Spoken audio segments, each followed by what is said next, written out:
जय महादेव मित्रों। अभी 16 और 17 तारीख को एक बहुत ही सुंदर योग बन रहा है जिसका नाम है वारुणी योग।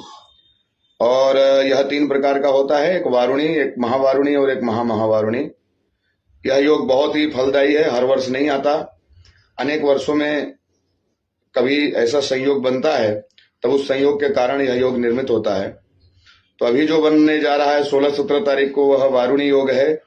और वारुणी योग कहते हैं कि जब चैत्र महीने की कृष्ण पक्ष की त्रयोदशी तिथि हो, सतविशा नक्षत्र हो, तो वह वारुणी योग होता है।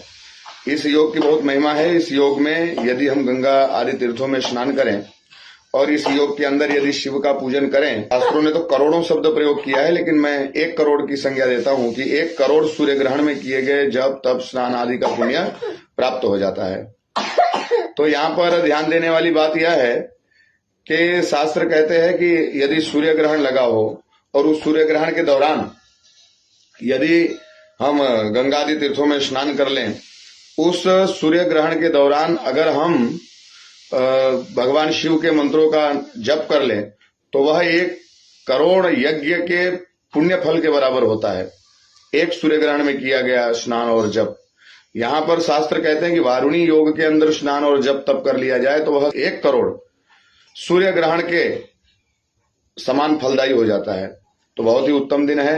मैं इसको पुण्य शॉर्टकट नाम देता हूं कि अगर हम हर वर्ष सूर्य ग्रहण मान लें और इसी प्रकार से सूर्य ग्रहण में हर वर्ष स्नान करें और उस पुण्य को इकट्ठा करें तो हमारा आयुष्य कुल 100 वर्ष का है, तो 100 सूर्य ग्रहण ही हम देख पाएंगे और उतना ही पुण्य अर्जित कर पाएंगे। लेकिन यहाँ पर शास्त्र कहते हैं 1 करोड़ सूर्य ग्रहण में किए गए जब तब स्नान आदि का पुण्य प्राप्त हो जाता है। तो जरा विचार करो कि 1 सूर्य ग्रहण में 1 करोड़ यज्ञ का पुण्य फल, और ऐसा 1 करोड़ सूर्य ग्रहण का पुण्य फल मतलब कितने यज्ञों के पुण्य फल थोड़े से समय में हमें खाली स्नान और शिव पूजन से प्राप्त हो जाने वाले हैं कि जिसकी हम आप कल्पना भी कर सकते नहीं है। तो गंगा आदि तीर्थों में जाइए, स्नान करिए। और जिनके पास गंगा सुलभ नहीं है, जो गंगा जी जिनसे दूर हैं, जो गंगा जी नहीं जा सकते, उनके लिए एक ऑप्शन यह है कि आपके नजदीक में जो कोई भी शिव मंदिर हो और उस शिव मंदिर में यदि किसी भी प्रकार का कूप हो, बावड़ी हो, कुआं हो, तालाब हो, अथवा तो वहां पे कोई बोरिंग किया गया हो और उसमें से निकला हुआ जल, शास्त्र कहते हैं शिव प्रांगण में रहा हुआ जो कूप है उसको शिव गंगा कहा जाता है, अर्थात शिव की गंगा कही जाती है। वहां गंगा प्रत्यक्ष रूप से विराजमान रहती हैं शिव का सानिध्य होने के कारण। तो आप अपने नजदीकी शिव मंदिर से जल ला करके अपने घर भी स्नान कर सकते हैं, लेकिन जल घर पे नहीं लाना चाहिए क्योंकि वह शिव का द्रव्य होता है, शिव की संपत्ति होती है। शिव की संपदा हम अपने पर्सनल उपयोग में नहीं ला सकते। तो अगर संभव हो तो आप अपने नजदीक के शिव मंदिर में, वहां के प्रांगण में जाकर के वहीं स्नान आदि की व्यवस्था यदि हो सकती हो तो वहीं स्नान करें और वहीं पर भगवान शिव का जब तक पूजन करें। तो यह पुण्य आपको तीर्थ स्नान का पुण्य पूरा प्राप्त हो जाएगा, गंगा स्नान का पुण्य प्राप्त हो जाएगा और शिव के सानिध्य में वहां जप करने का भी पुण्य आपको प्राप्त हो जाएगा।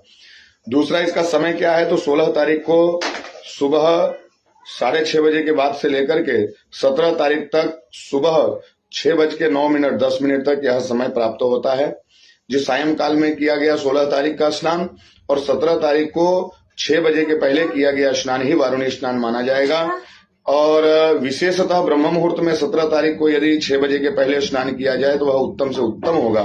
तो अपने नजदीकी शिव मंदिर में जाइए, वहां सामूहिक रूप से सभी भक्त जो है कि इस महान योग का भागी बनिए।